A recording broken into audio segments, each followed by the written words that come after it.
नमस्कार दोस्तों, मैं गंगा प्रसाद। आप देख रहे हैं वॉच न्यूज। 2024 लोकसभा चुनाव में राहुल अखिलेश की सुपरहिट जोड़ी यूपी में मोदी और योगी की नींद हराम कर रखी है। सूत्रों की माने तो यूपी में अखिलेश और राहुल की जोड़ी योगी और मोदी की आंखों की किरकिरी बने हुए हैं, जिनको रोकने के लिए बीजेपी के अंदर लगातार चर्चा हो रही है।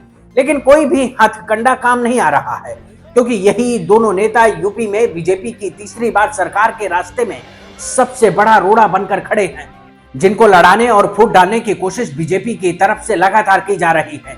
ये कोशिश आज भी जारी है।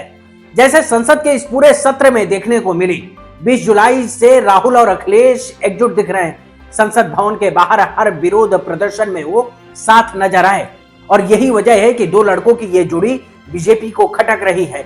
इसे लोकसभा चुनाव के नतीजों का असर भी कह सकते हैं। अब तक 2 बार दोनों के बीच फूट डालने की नाकाम कोशिश हो चुकी है।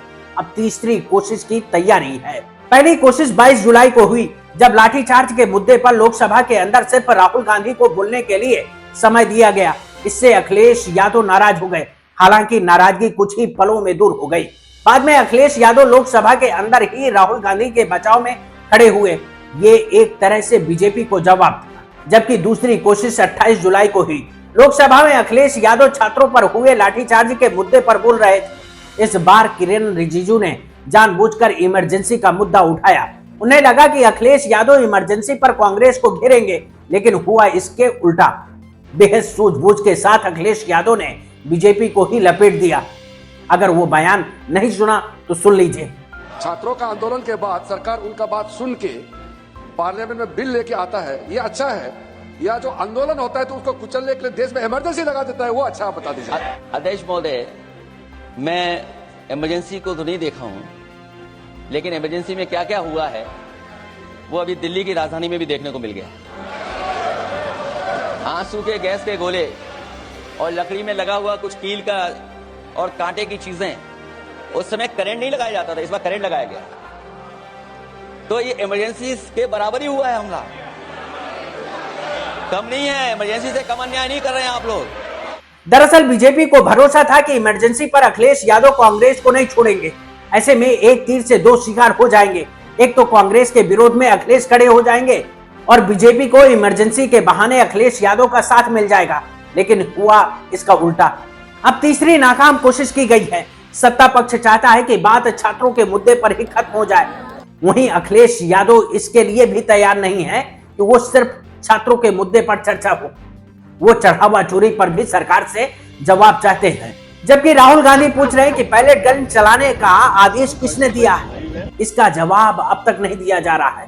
क्या पैलेट गन आपके आदेश से चली? अगर वो हाँ कहते हैं तो वो दोषी है। उन्होंने बर्बरता की युवाओं के साथ, उनको रिजाइन करना चाहिए।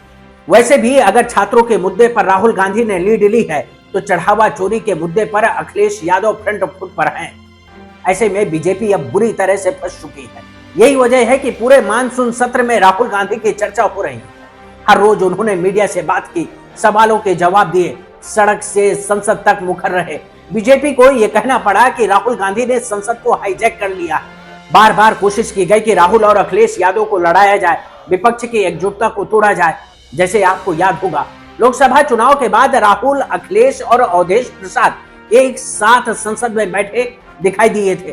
लेकिन जब संसद में सीट अलॉटमेंट किया गया, तो नेता प्रतिपक्ष राहुल गांधी अलग और अखिलेश यादव के साथ अवधेश प्रसाद अलग सीट पर दिखाई दिए।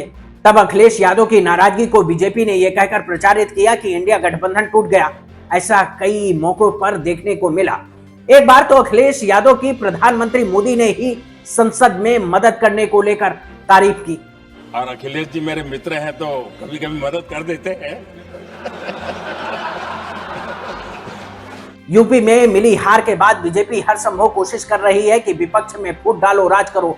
लेकिन यूपी के 2 लड़कों की जोड़ी से मुकाबला करना बीजेपी के लिए भारी पड़ता जा रहा है, क्योंकि बीजेपी जानती है कि जो जोड़ी यूपी में साम दाम दंड भेद सब अपनाने के बाद 33 लोकसभा सीटों पर समेट सकती है, वो 2027 में होने वाले चुनाव से पहले बीजेपी को बढ़त नहीं बनाने देगी। और यही हो रहा है जिससे बीजेपी सबसे ज्यादा परेशान है। नमस्कार दोस्तों। Subscribe to our YouTube channel and press the bell icon to get the latest updates.